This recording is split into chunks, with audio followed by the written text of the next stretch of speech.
Bem, esta aula é sobre a origem da razão, a origem do raciocínio no Ocidente. Ora, por que no Ocidente? Porque existem maneiras de pensar diferentes de acordo com a cultura. E a maneira de pensar pela qual nasce a filosofia no Ocidente é uma maneira diferente, é uma maneira totalmente diversa de outras que surgem pelo mundo. O raciocínio, então, não é uma coisa que sempre existiu na humanidade, ele vai se desenvolvendo. A razão é um produto de acontecimentos históricos. Diferente do que achavam alguns autores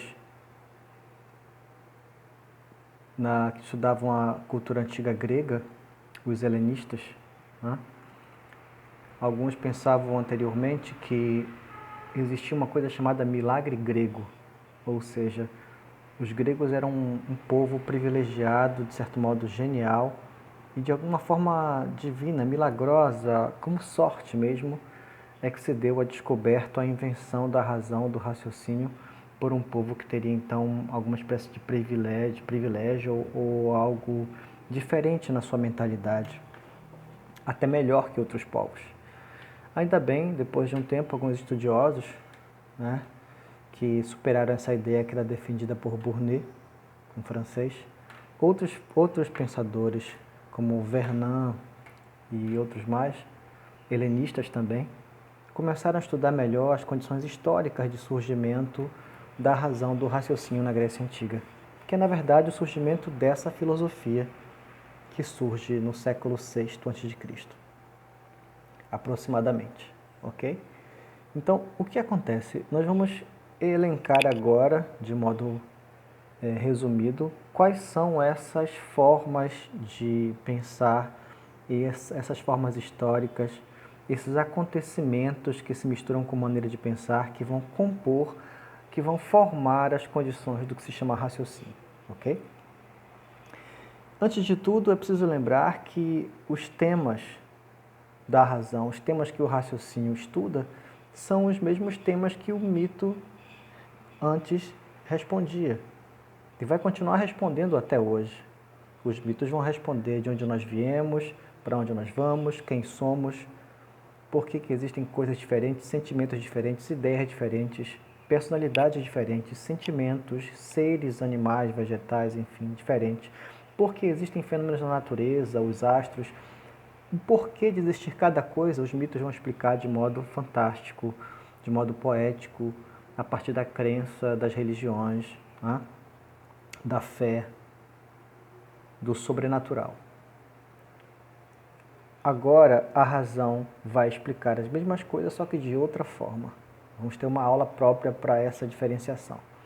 Mas quer dizer então que o mito ele não é basicamente não existe uma quebra. O mito é destruído, esquecido pela razão, pelo raciocínio. Não. Existe uma continuidade, porque existem influências mútuas. Um influencia o outro. O mito e a razão, o raciocínio se influenciam. E tem temas em comum, certo? Mas quais são esses fatos históricos que vão dar vazão, que vão dar início, que vão preparar o caminho para o raciocínio? O primeiro deles são as navegações. Muitas navegações, um processo de desenvolvimento grande de navegações na Grécia Antiga, no processo de contato dos gregos com outros povos, na Ásia, na parte mais oriental, né? Na África, enfim, ali pelo Mediterrâneo mesmo. O contato com outros povos sempre enriquece a gente, né? Hoje em dia, se eu viajo para algum lugar, se a gente faz uma viagem, a gente vai aprender, às vezes, a falar um pouco mais a língua do que se eu fizesse um curso de alguns meses, não é? Ou alguns anos, às vezes se aprende mais na prática, né, sobre os costumes. Você precisa, a necessidade de estar lá no lugar diferente, num país, numa cidade diferente. Você aprende sotaques, jeitos de ser, de pensar e de falar diferentes.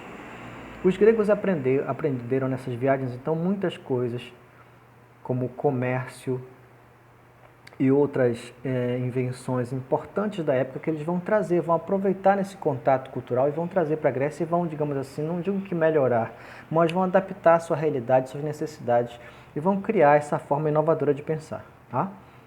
O primeiro deles é a escrita. A escrita era usada na Fenícia, era usada no norte da África e em vários outros países. E os gregos não tinham propriamente uma escrita ainda. Então eles vão pegar essa influência de outros países, do Egito, enfim, e vão trazer para a Grécia e desenvolver aquilo que nós conhecemos como alfabeto. Alfa e beta são as primeiras letras do alfabeto grego. Tá? A base da nossa escrita aqui no Brasil até hoje é o alfabeto grego. Alfa, beta, gama, delta e assim por diante. Alfa e ômega, né? A primeira e a última letra do alfabeto grego. Ora, esse alfabeto foi inventado rapidamente? Não. Como disse, teve esse contato com outras culturas, a partir daí se pensa, porque você tem o alfabeto chinês, que são centenas de letras, de símbolos, você vai ter várias escritas que são diferenciadas, mas o alfabeto grego é uma invenção diferente, que leva tempo para ser criada, porque vai juntar não propriamente símbolos, como representando uma flor, um animal ou uma coisa. Vão ser símbolos que vão representar fonemas, sons da voz. E com 23, 24 símbolos você pode escrever qualquer coisa. Isso é revolucionário para a época. Até então, no Egito, por exemplo, você tem os hieróglifos, um símbolo para a morte, um símbolo para a vida, um símbolo para um deus, um símbolo para o sol e assim por diante, né? O alfabeto grego vai revolucionar isso, porque você vai ter 24, 23 símbolos para falar qualquer coisa.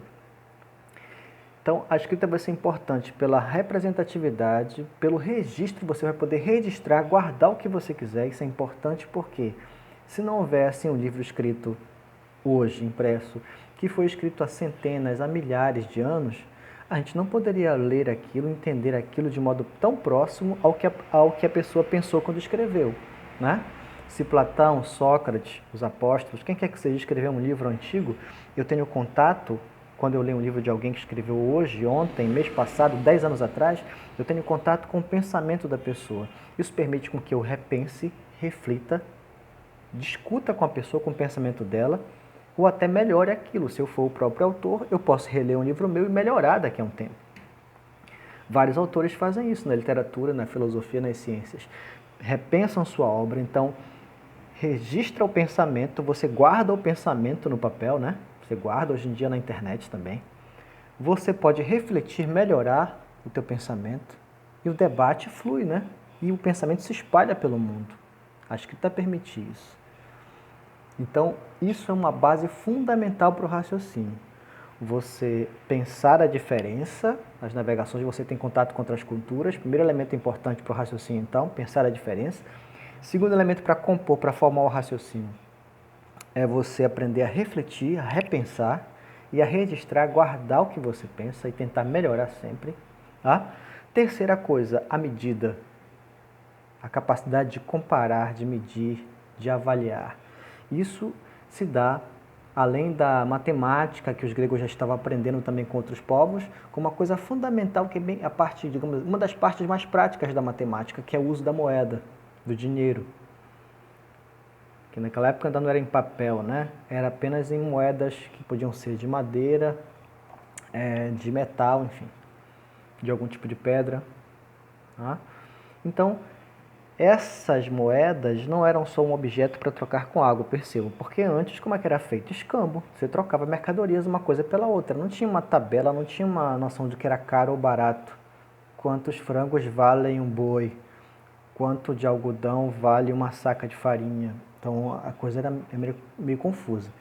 A moeda estabelece o valor, e o valor, o preço, vai identificar no mercado, na troca, quantidades, capacidade de comparar. Então você olha um objeto hoje e pode dizer, isso aqui foi R$2.000. Sem você pegar o dinheiro, você mentalmente já sabe se é caro ou barato. Né? Um anel, R$1.000.000 ou R$1, você percebe muito, pouco, melhor, pior. Essa capacidade de avaliar se dá a partir da invenção da moeda. E avaliar é importante para tudo, né? Não só para uma coisa que você compra, mas para tudo. Avaliar moralmente alguém, avaliar se uma coisa é bonita ou não, se é correta ou não, o quanto se errou, o quanto se acertou. Então essas comparações, a moeda, ela é uma invenção que ajuda o raciocínio não só na questão de comprar, vender, negociar, mas a noção de valor mental, de você estabelecer o valor das coisas mentalmente. O que mais? a invenção das cidades, a criação de cidades diferenciadas, a vida urbana, não mais tão rural. O meio urbano é um meio de muita coisa acontecendo e tem que se organizar, tem que se pensar. Para isso se inventa uma coisa fundamental, que de todas essas talvez seja a invenção mais importante, que é a invenção da política pelos gregos. Política vem de polis, que é cidade em grego. Polis, cidade. Quem mora na cidade é o politikos. Cidade, polis. Cidadão, politikos. Percebam? Então, o que é o político para o grego? É a pessoa eleita ou representante, só o governante? Não. Político é qualquer cidadão. Claro que eles eram bem machistas, tá bom? Não consideravam mulheres cidadãs. O homem adulto é que tinha capacidade de falar, se expressar. Isso é outra questão aí, mas pelo menos eles tiveram a capacidade de inventar uma coisa fantástica, que é você que é reconhecido como parte da cidade, você é tão importante como governante. Por quê? Porque você compõe a cidade. Então, ser político, no sentido grego, é fazer parte, se preocupar com a cidade, ter consciência do teu papel importante na cidade. Por que isso é importante para a filosofia, para o raciocínio? Eu falei, navegações, ter a percepção de como o outro pensa, como o outro é. Escrita, registrar o pensamento, refletir. Moeda, capacidade de avaliar as coisas. E a cidade, a política, por que é importante? A política talvez seja a parte mais importante da invenção, das invenções do século VI. Por quê? Antes de Cristo.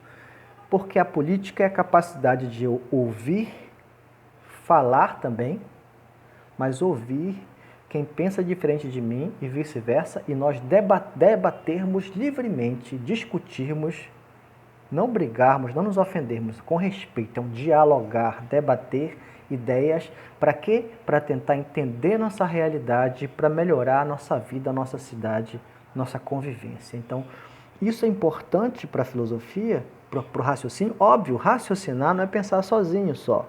E mesmo quando eu penso sozinho, eu tenho que levar em consideração o que os outros pensam. O que é uma pessoa, digamos assim, um intelectual, um pensador, uma pessoa que raciocina bem? Não é que pensa só eu. Ela consegue se colocar no lugar dos outros e pensar essa variedade. E mais importante é que consegue dialogar, debater com os outros de modo respeitoso, aberto, tolerante e consegue entender, buscar entender a visão do outro. Tá? Então essa capacidade de diálogo é fundamental para a filosofia e para o raciocínio. Ora, tendo em vista essas coisas todas, a gente pode dizer que existe uma escala de importância? Talvez, como muitos pensadores falam que a filosofia, a razão, é filha da política grega, filha da polis, filha da cidade. A filosofia é filha da cidade nesse sentido, porque a cidade permite o lugar que é inventado, chamado ágora, que são as praças públicas gregas naquela época, onde os cidadãos vão livremente para discutir política. Então, é a primeira vez em que se pode discordar. Claro, não vamos exagerar que não era assim, digamos assim, não se podia passar de certos limites, porque também tinham governantes um pouco autoritários ainda. Mas já se podia, pelo menos, discordar do Senado, das pessoas poderosas. Se podia discordar. Sócrates e outros pensadores foram para a praça pública discordar livremente das pessoas, dos governantes, dos poderosos. Se podia ser um comerciante, uma pessoa simples, só não escravo, claro, que eles eram bem preconceituosos nesse sentido, contra os estrangeiros e escravos. Mas se você fosse cidadão, você podia se igualar a qualquer um outro discutindo. As suas ideias tinham o mesmo valor. Isso é importantíssimo. Que bom seria se até hoje fosse assim, né? Se nós tivéssemos vereadores e representantes em todos os setores, nacional, estadual, municipal, que sempre nos ouvissem e colocassem nossas ideias nesse debate com eles, para que eles fossem para lá representar não o que eles pensam, fazer o que eles pensam, mas representar aquilo que surgisse do debate entre nós. Seria interessante, né? Seria muito interessante. Existem escolas que fazem isso, sabe? Um exemplo disso é a Escola da Ponte em Portugal.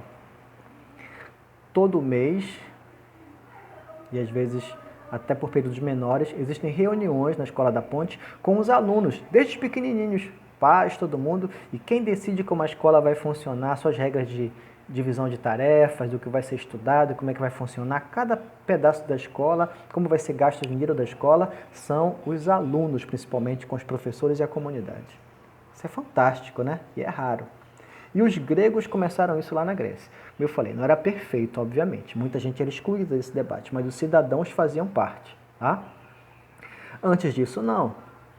Tanto que até hoje existem alguns países assim, né? Mas na antiguidade era muito assim. Se você não concordasse com a religião, com os mitos, isso era muito raro. A maioria aceitava os mitos e a religião. Tendo em vista isso, que acontecia? O chefe religioso, que cara que era o chefe, de acordo com a ideia dos mitos, né, era um filho daquela divindade na antiguidade, como no Egito o faraó, o que ele dissesse podia ser um maior absurdo, você tinha que aceitar. Ninguém podia discutir em praça pública o que o faraó dizia. O que ele dizia era lei. Por mais que fosse o maior crime, se ele dissesse que era para fazer, o rei, o basileiro, você tinha que aceitar. A partir da política, vai surgir uma coisa que é fundamental para a chamada democracia, que os gregos inventam, né? Demos, povo, kratos, que é o poder. Poder que emana do povo. Então, é a ideia de que o povo, a coletividade dos cidadãos é que vai discutir para escolher o que é melhor para a cidade, o que é melhor para o país e para a nação. Isso é fantástico. Não é fácil de dar certo, né? Porque na discussão muita gente se ofende, mas o ideal é não se ofender, aprender a se respeitar. É por isso que é tão difícil no nosso país até hoje, né? Tá vendo que a gente está passando no nosso momento político no Brasil? A dificuldade que as pessoas têm de debater sem se ofender, com limites, né? Com respeito, discordar de modo tolerante. Mas isso é uma necessidade para a vida prática e para a vida intelectual, ok?